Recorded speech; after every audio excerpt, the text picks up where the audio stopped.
Hi and welcome to The World Today.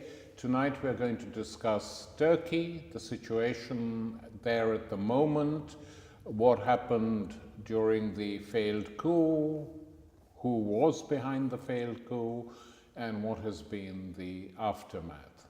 Turkey is not an unimportant country in any case, but it is more important now because it has been for many, many decades a central pillar of NATO and the North Atlantic Treaty Organization, linked into the entire defense and security system created by the United States after the Second World War.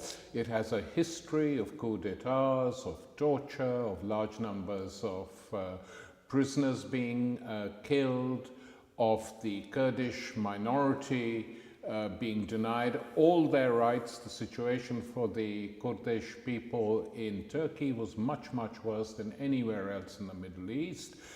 They were not allowed the use of their language, they were not allowed their newspapers, they were not allowed to speak their own language or allow it to be taught in their schools, and the oppression was on a very high level. This is improved on some levels, but in terms of permitting them any autonomy, which is all that they're demanding, effectively the situation has now become worse. My guest today is Ece Temulkaran, a very fine Turkish journalist who I've known for many years, who writes novels, who writes non-fiction, and who has been extremely active on many fronts, including on very touchy and sensitive subjects like Kurdistan, and in terms of history, recovering the rights of the now dead Armenians.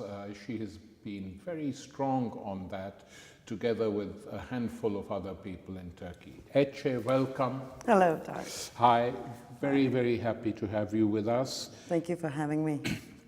Let us just start with this latest coup attempt. Those of us who know Turkey, have been there, have many friends, woke up in a slight state of panic and shock when we heard that there'd been a coup. Then who was behind the coup, what were its aims? It seemed a very unusual coup in the sense that one of the first things a serious coup does is to know where the leadership is they're trying to topple and arrest them. These people were not prepared at all. It seems a very half-baked coup d'etat. So just give me your impression of it first. What happened on that day? It is unfortunate that the whole world has so little time now to understand this very complicated country, as you just gave a very dark picture of. And the cameras, as you know, turn to these crazy incidents, and then they never have time to understand what is the behind story and so on. And yeah, the first pictures of the coup were pretty sloppy, especially for those of us who know how the proper coup looks like. These young soldiers on the Bosphorus bridge, pretty clueless, and they were almost in discussion with civilians. And we know that in a proper coup, it doesn't happen like that. They are shot and so on. But after a few days, when new footage was released, we understood that actually it was a pretty well organized coup. It wasn't like what it seemed on the first night. And throughout the night, by the way, it was perfect night from a war, actually. The jets were flying, our windows were trembling, shaking, and we had to lie down and so on and so forth. So it wasn't as sloppy as it seemed on the first night. It was very well organized, and allegedly there is Fethullah Gülen movement behind it, a sect-like organization. It's a supranational economic network as well, which comes from Turkey, which has the history that goes back to 1960s. So yeah, this is a very complicated story, which has no innocent side at all. But I think the world will have enough time to understand Turkey in coming days, weeks, months, because I think they have to, because for the reasons you told and many more reasons, Turkey is a very important country, especially today for Europe. Actually, tell me something. You know, if it was, let's say, an even 3/4 well-organized coup, I mean, how do you explain the fact that they didn't arrest the leadership, the president, the prime minister, the entire government? That is the first thing that all serious coup makers do, whatever the country, whether it's Pakistan or some South American country or Chile or whatever. They go for the leadership, pick it up so that the opposition is headless. Yeah. They have no head. Why did these guys not do that? I don't know, but there was a group who was trying to kill President Erdogan, that's one thing. And the second thing is, and which was extremely traumatizing for everybody in Turkey, the bombardment of parliament. No other coup in Turkey was that crazy. So yeah, it was traumatizing, it was serious, but it's a complicated story. Most probably we're going to know what really happened that night in, I don't know, 10 years time or so. You know, you remember 1980 coup? Yeah. It was always told that there was CIA behind it and so on and so forth, but it was after a decade from the actual coup that we heard the voice of Paul Henze, CIA Turkey chief, telling Jimmy Carter at the time that our boys did it. So it might take another decade to know the real actors, what really happened, and so on and so forth. It might be sooner, actually, because in those days we didn't have Edward Snowden, we didn't have WikiLeaks, we didn't have people hacking into the files of the Pentagon and the CIA, so it might happen sooner. But certainly that was the perception of the Turkish government, that this was a coup organized by Gulen and his movement, and since he has been living in the United States for a very long time, there are many people in Turkey, not just supporters of President Erdogan, but many other people who have said that he is working closely with the United States in relation to Turkey. He acts as a conduit between them and the Turkish government, etc., etc. So if it was his people who did it, which now seems pretty clear, whatever else is clear or not, that it was Gulen's people, then I think American involvement can't be that far behind to discover. Well, you know what they say about football. It's a 90-minute game, and Germans win at the end. It is all pretty much like that for coups in Turkey. It comes with 48 hours curfew, and then they imprison the leftists at the end. So, whoever is behind it, it's obviously is going to make the country darker. But United States is present everywhere in the region, not only in Turkey. But then, if you ask me, there might be some hesitation over in Washington, which we didn't witness before, because there is hesitation in Syria, there is hesitation in Iraq. Probably there is hesitation about Turkey as well. There is some sort of power clash within Washington. So yeah, these are the things that American journalists should really look closer to. Okay, let's come back now to Turkey. What was the aftermath of the coup? First, in relation to the forces of Gulen, which were, as we know, heavily embedded in the police and the military, and possibly elements of the judiciary. And secondly, in relation to the Kurdish issue and the Kurdish people. And lastly, in terms of all dissidents of whatever coloring. So let's start with the Gulen movement. Yeah. Explain to our viewers what Gulen is. I was about to actually, because I was going to say there is this serious lack of knowledge about Fethullah Gülen movement on international media, and I saw one analysis calling this smiley movement just because the word Gülen means smiley in Turkish. So Gülen movement goes back to 1960s even, when there was this anti-communist struggle in Turkey. Cold War. Yeah, international powers were not only in Turkey but in the entire region were supporting the Islamist movements, groups, and so on. So Fethullah Gülen movement was one of them, of course. And then there is this dichotomy on international media saying that, Turkish army is the, strong hub of secularists, whereas there are the real people of Turkey, conservative, religious, and so on, which didn't happen actually in 1980 coup. During the coup and after the coup, by every government, this movement has been supported. It's like, well, it's kind of dangerous to talk about them as well, especially when you're, doing your work on international level like me. They produce generations of people who are loyal to this sect. And they call themselves Hizmet movement, which is a service movement. It's a sect. It's a sect-like organization, but actually it has a enormously strong economic background, and it's there was a survey in Turkey even 10 years ago saying that if you're not part of this movement, you cannot do any economic transaction within Anatolia. So this is how strong they are in Turkey, and they have many schools, like hundreds, maybe thousands of schools all around the world, including the jungles of Africa and, I don't know, Northern Pole. It's a missionary movement. It is, but it has pretty strong political ties as well, I guess, in every country, and more importantly in the United States.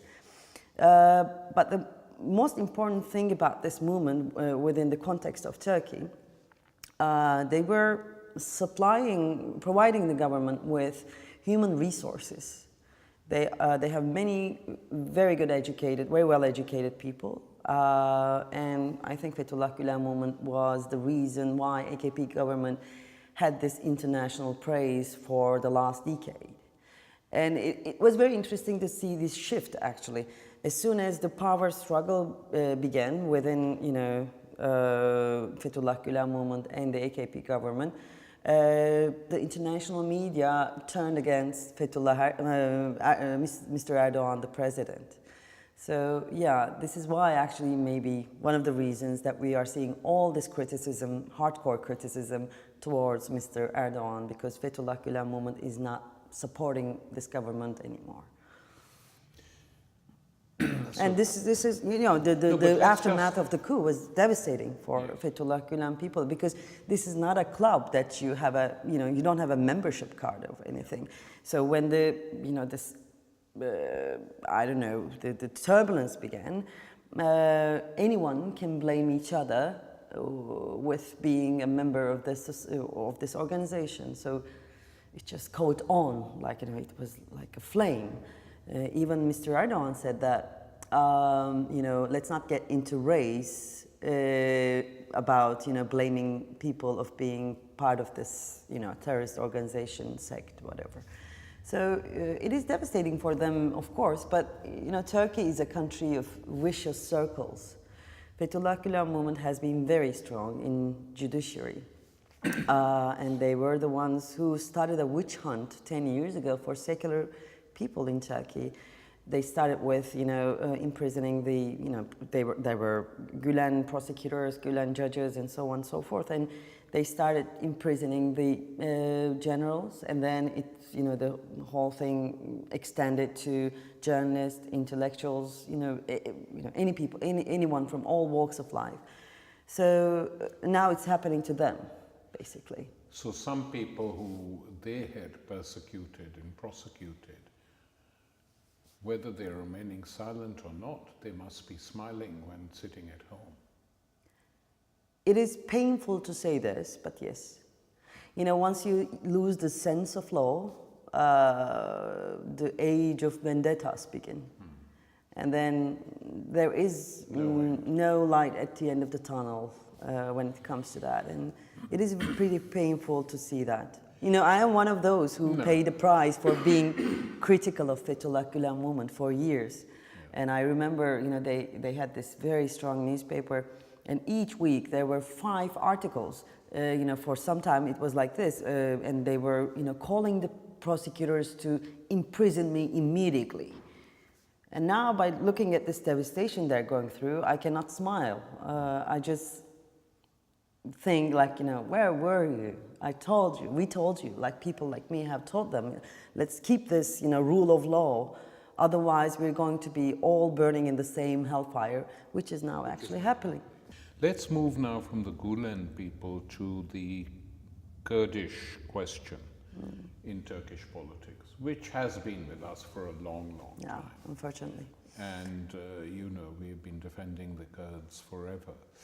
And for a time it seemed, in the early days of the AKP government, very early, that they were prepared for some deal, some compromise, some settlement.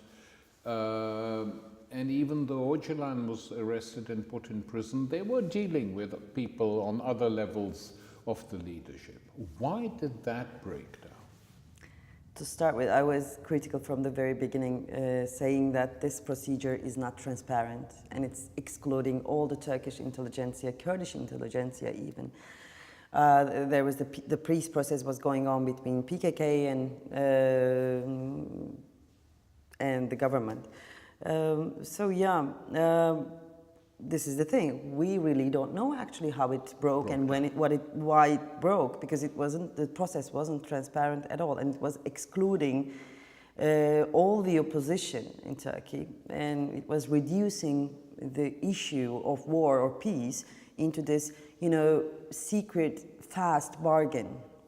I think this is one of the reasons that it fell apart, and AKP is not coming from a very democratic tradition to start with, and one more important thing about Kurdish issue is, I think this might go for any situation like this in the rest of the world as well. Kurdish issue was a matter of human rights for quite a long time, and that was why it was convenient for Turkish left to be in solidarity with Kurdish people under the within the context of human rights. But then with Syria happening now, Kurdish issue became one of those issues in Middle East, and which made it very hard for Turkish left, especially, to take part in the discussion, to have a stand in the whole conflict, because it became complicated, untransparent, and vague, and so on and so forth, and a little bit dirty, I think.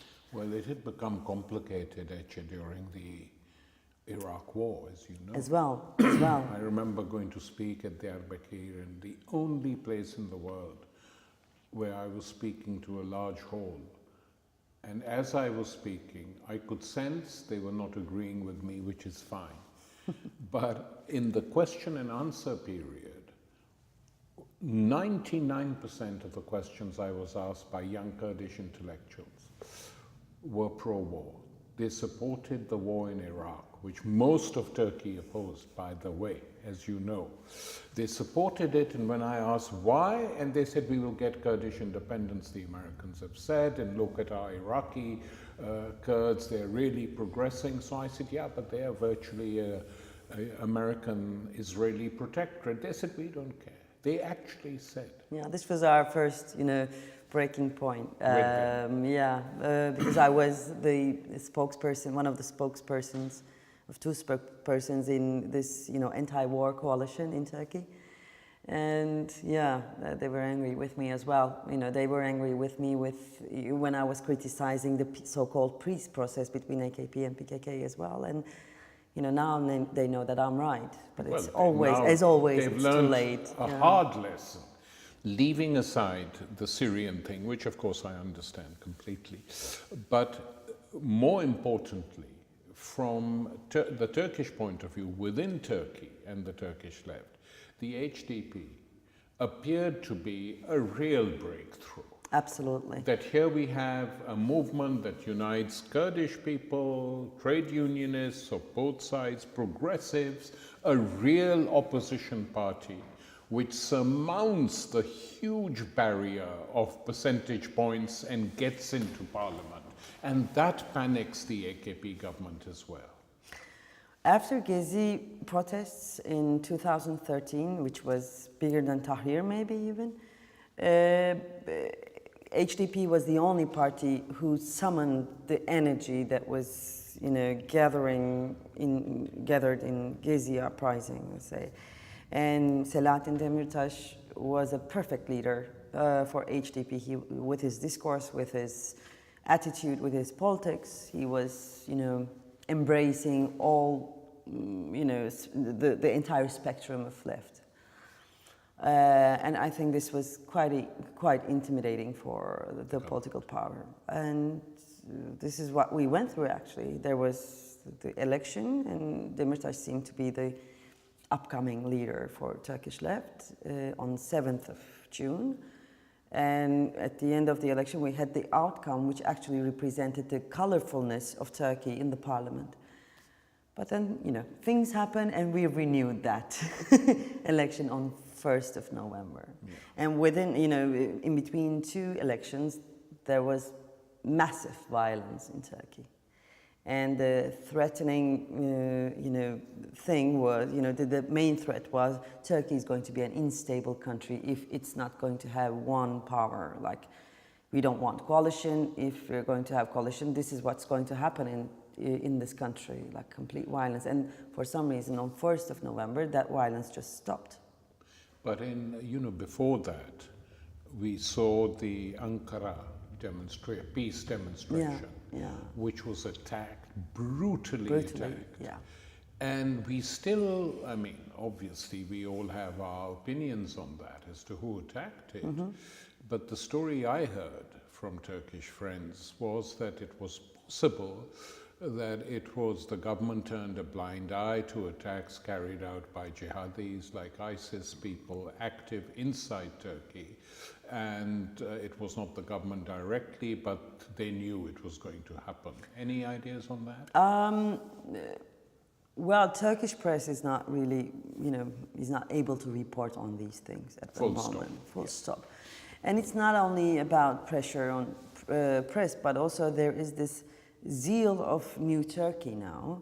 So it is not even very appropriate to feel concerned about these situations, to ask, questions. Whenever there's an explosion, the, the proper reaction should be, Turkey will get over this. We're a strong country. They are doing this, whoever they are doing this because they're jealous of our, achievements and so on and so forth. Full stop. You shouldn't be mourning even. You remember the big explosion in Istanbul airport? I wrote this article for New York Times saying that I was, surprised how the city overcame this enormous trauma so quickly. And people, AKP supporters, were angry with me. So you don't want us to come over it? Get over it. What do you want? Like, you want to mourn? So this is a Turkey is pretty much perceived as this one man ruling the whole country. There's oppression and so on. It's not like that. It is far more complicated than that. There's a elected government, and President Erdogan is supported by majority of the society. So this society is changing in dramatic terms. The whole value system is changing. Therefore, you're not even. I wouldn't say allowed, but it wouldn't be good for you if you keep saying that I am concerned about this country, I'm concerned because it's turbulent and so on. It wouldn't get you to a nice place. Why did you call your latest book The Insane and the Melancholy?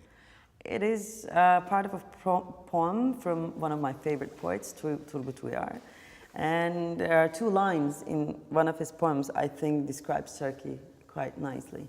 In the form of a fall from east to west, the insane and the melancholy. So I think the country is quite insane, which I like in a way. But then, not facing the traumas since from the very beginning creates this melancholy which we cannot really put our finger on. And this is why it's a melancholic country. And insane as well. In terms of Turkey today, Ece, the press is not free. people have stopped writing. And you know, the Turkish press, as you know better than me, but I've experienced it too, was very vigorous, very open. You could have very critical articles. And it's true, the government sometimes punish journalists, but by and large, they let them be. Saying, okay, let them write, let the dogs bark, Yeah. no one cares, they can't do anything to us. So it's my feeling that the fact that they've become so ultra sensitive about criticism on any level, despite public support for them, is also a sign that they are not as self-confident and sure as they used to be, that something has changed. That might be because, you know, at the end of the day, this coup was a great trauma for the political power as well, for AKP and for Mr. Erdogan himself. Yeah, there might be this confidence issue, and there might be some, you know, legitimized paranoia, so to speak. But then, you know, Turkey's journalists, press has never been really free. No. And they were never really, well, I'm like, if you ask me, they have been a part in this whole situation as well. They didn't get organized, they didn't really, you know, defend press freedom enough, and so on and so forth. It's like, it was an insane journey that we all, you know, kind of got on the bus and, you know, took the road. But we live in a world today where if you look at the mainstream media in virtually all the Western world, whether it's television or radio or new print journalism, it is a bit like Turkey. It's self-inflicted, but it's not unlike Turkey. Exactly. There are very few dissident voices. Exactly my point. Actually, you know what? I was thinking about Brexit, you know, Trump, Putin, and the other, you know, rising rights leaders and so on. I think this is the age of aghast for intellect in general. That's why Turkey is important, because I think this country included, Europe will be experiencing this, you know, this narrative which legitimizes anything that the ignorant masses choose. You remember, before Brexit, the whole intellectual weight went on the side of no, whereas, you know, now you're having Brexit. It's the same with the Jeremy Corbyn phenomenon. Absolutely. The whole media was opposed to him, including The Guardian and The Independent. And still, he won and is going to win again. So this is going to be a new era for intellectuals, where they're going to feel this, like this, aghast, like, you know, how can he say that? It's not true. But masses will believe in those words said by these populist leaders. Okay, Ece, you still continue to live in Turkey. You could easily shift to the States or here, but you insist on living there. Why? I hate the coffee in London, to start with. Everything is sneakily designed to bother you in this country. No, you know, jokes aside, I am living in Turkey and I have a place in Zagreb. I am, you know, going in between two. When I need a peace of mind, I'm going to Zagreb. But then, you know, living outside the country is not really, well, nice. No. Because when you're outside of the insanity, it bothers you a lot more than you are in it. You're becoming a part of the insane, you know, society, and that has a relaxing effect as well. And I don't want to be one of these, you know, suffering intellectuals. Yes, saying talking about sufferings and so on. That reduces your whole life story into this defeat and suffering. Victimhood and so on. And that is so, yeah, and, you know, I was here during the week, you know, promoting this book, and I heard the question of, what can we do? And it made me feel like a panda adopted via a website. I would rather suffer in Turkey, you know, if the other option is this being the panda of Western intellectuals. Ece, thanks for coming, and we will carry on talking. Thank you, Mark. As we see the situation in Turkey evolve over the next years. Thank you. Thanks a lot.